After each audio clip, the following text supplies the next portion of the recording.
So you may have noticed some news about retinol, the skincare ingredient, over the past few weeks, and honestly probably months at this point, because this video is long overdue. And if you have, and you wondered what is going on, whether it's going to affect you, and all the sorts of details that you should know, look no further than this video, because that is exactly what we're going to be talking about today. Now, also at the same time, you may have noticed that whenever you go into, let's say, a Space NK, or wherever you buy your skincare, online, in person, from someone on the street, hopefully not, but you may have noticed that you can still buy retinol in these stores, and also all types of retinol as well. And by that, I mean 0.2%, 0.5%, 1%, and let's say even higher. Now, before we get into the video, whether you're looking for a lightweight moisturizer, but one that actually feels like it works, or moisturizer for the winter, summer, any of the seasons, make sure to head to caseyskin.com for the C-Soother 2.0. As of the day I'm recording this, which is the 27th of March, there are no restrictions or bans on the use of retinol, buying them and selling them, I guess, if you're a retailer. But regulations are coming, and retinol, as a result, will have to be diluted to a lower percentage, which obviously means it's going to be less effective.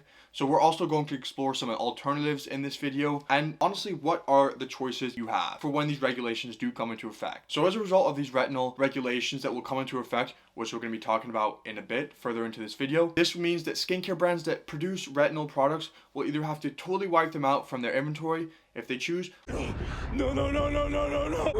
Wait. Or follow these regulations and dilute their retinol to a lower percentage. Now, if you're like me and you're rational, your first thought would be obviously to pack up your bags and relocate in response to this.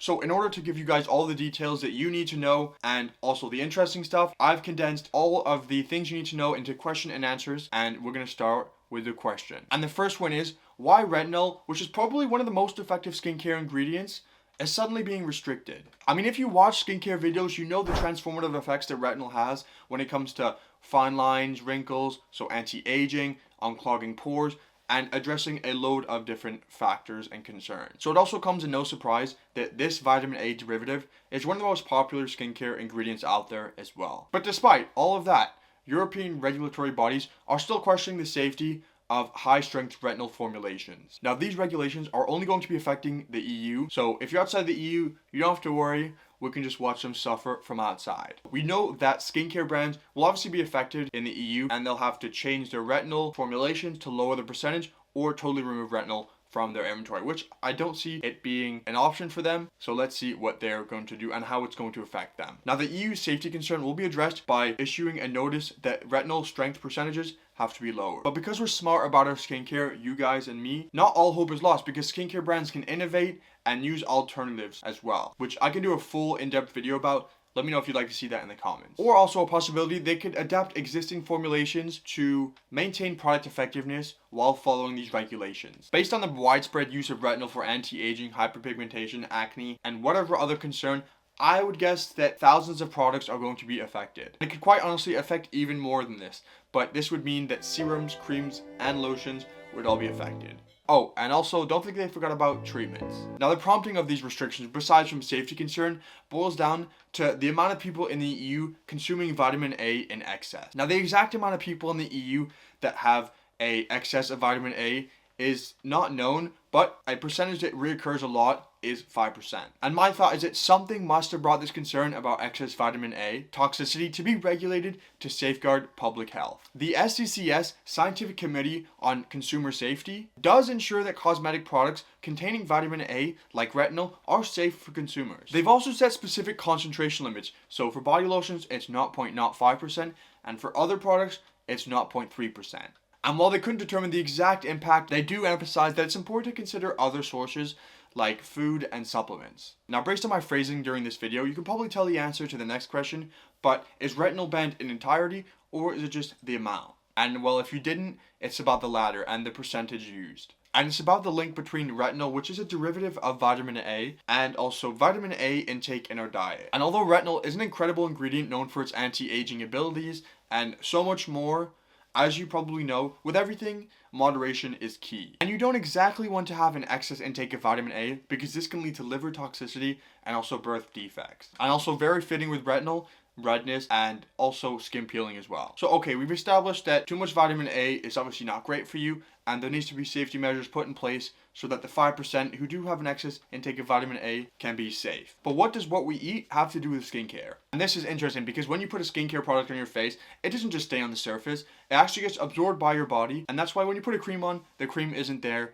let's say an hour later, or even, let's say, a minute later. But when we use vitamin A products, our bodies will absorb this, and they can do this as well as absorb it through our diet as well. Now, foods that contain vitamin A would be things like eggs, dairy, even liver. So therefore, going back to why the EU will have to implement some regulations on vitamin A, and this will be to prevent vitamin A toxicity and just overall ensure safety. And so seeing as it will be near impossible to regulate the amount of vitamin A being eaten and therefore absorbed in foods, what's the next best thing, they ask?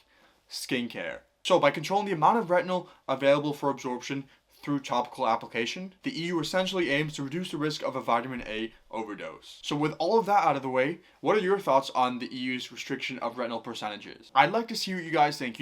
Get the debates going in the comments. And while we're at it, I'll give you some of my thoughts. So obviously I make skincare videos, so I must be quite passionate about skincare, but I also do believe in the power of informed decision making. So I can definitely understand the frustration that comes from regulating our most favorite products, but for the most part, regulations do exist for a reason, and that's to keep us safe. And to know if you need to worry about it, the list of the countries that will be affected, there are 27 I believe, will be listed on the screen now. And I did mention it earlier, but just to reiterate, in most cases, prescription strength retinols are not expected to be affected by the restrictions on over-the-counter retinol in the EU. And with that being said, let's end on some good skincare news and look at some things on the horizon. So we know the skincare industry is constantly evolving. And so first we have peptides. Now peptides have been found to improve the skin's elasticity and also stimulate collagen production. Then we have Bakati oil, which is plant-derived and is also an alternative to retinol. So it boosts collagen, improves skin texture, and reduces fine lines and wrinkles. It's also gentle on the skin, so suitable for all you guys with sensitive skin,